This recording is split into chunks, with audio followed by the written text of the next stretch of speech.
Two 25 horsepower brushless motors from Castle, or 16S on a behemoth monster motor, 40 horsepower. Welcome back to Innovation RC, guys. I have two of the most powerful RC cars on this channel that I have ever built, and we're gonna compare them. Today's topic is just brute power.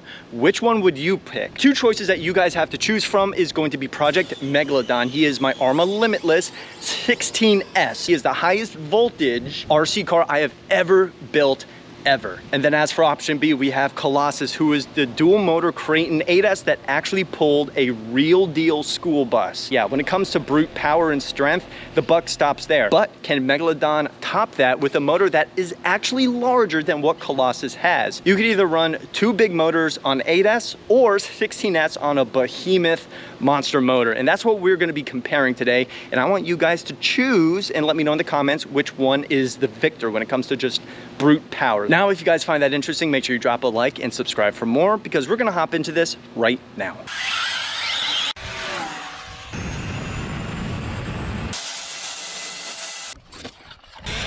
Whoa!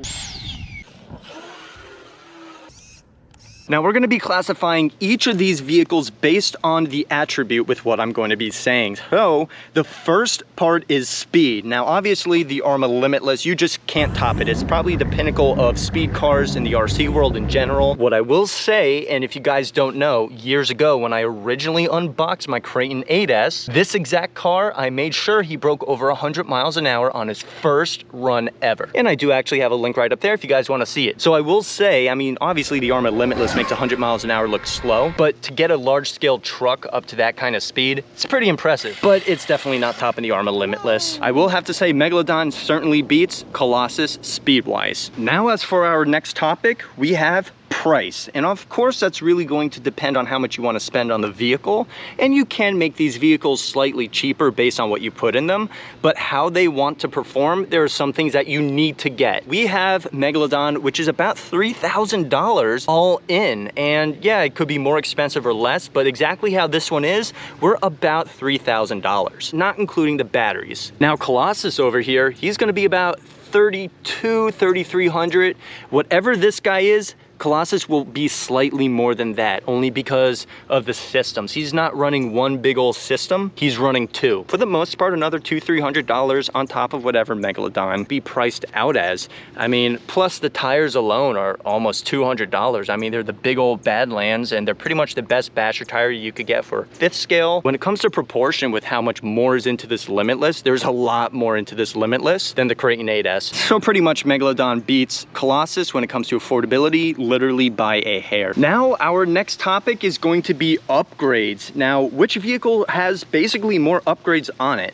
Now we could see the main large one on Colossus here is going to be the 7075 aluminum chassis from JBIRC. Sweet chassis, adds a little bit of weight, which is really what I wanted for a tow truck. And what I'll also tell you, these tires, they are an absolute upgrade as well when it comes to putting any kind of power down, going off-road, doing anything. They're just the most durable kind of tires you can buy, period, for this application. Now Megalodon has a 7075 GT wide chassis from Just Bash It RC as well, so it's pretty much the equivalent of what that is material wise. It's just like the GT wide variant. We also have a whole motor mount in there, but we also have a motor mount in there too. Diff housing, that's also upgraded. The servo mount is upgraded, chassis braces, wing mount, we have a carbon fiber wing, and there's just a little bit more that goes into this car just to make it what it is as it fits. So I'll tell you, when it comes to the amount of upgrades, who wins, it's going to be Megalodon. Now this topic, I'm going to bring you temperature sustainability,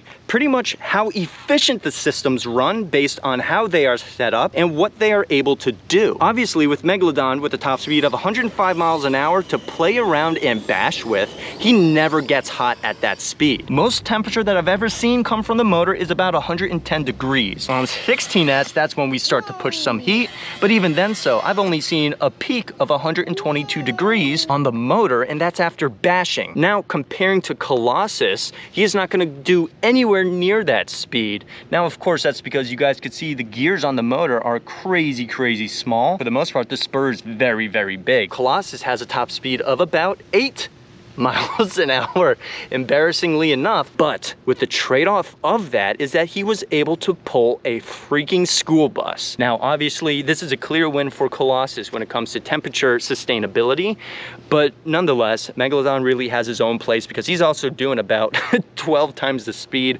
on average.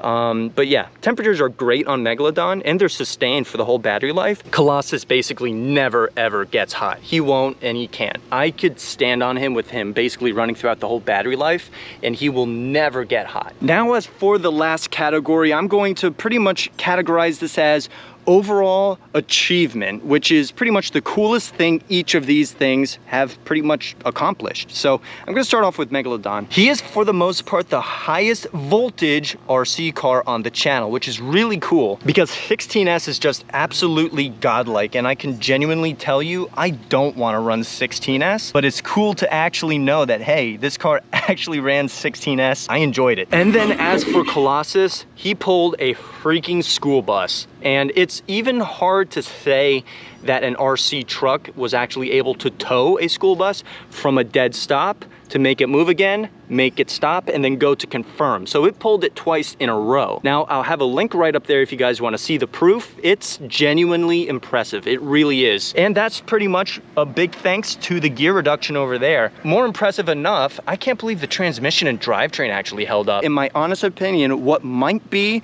the cooler feature or achievement is going to be pulling the damn school bus. That's over 20,000 pounds. And I think that's a world record. Now, both vehicles are definitely impressive in their own way, but I do think Colossus actually has the edge when it comes to overall winning achievements. I want you guys to choose when it comes to just brute power. Both of them have their own place in their own way. Make sure you leave in the comments what you choose and why. And also, do you think I should do more would you rathers? Because we could have Megalodon versus Spartan, Spartan versus Colossus, you know, just any of that stuff. Now, I appreciate every single one of you who watch. Make sure you hit the like button and subscribe for more. And as always, make sure you stay safe and have a good one.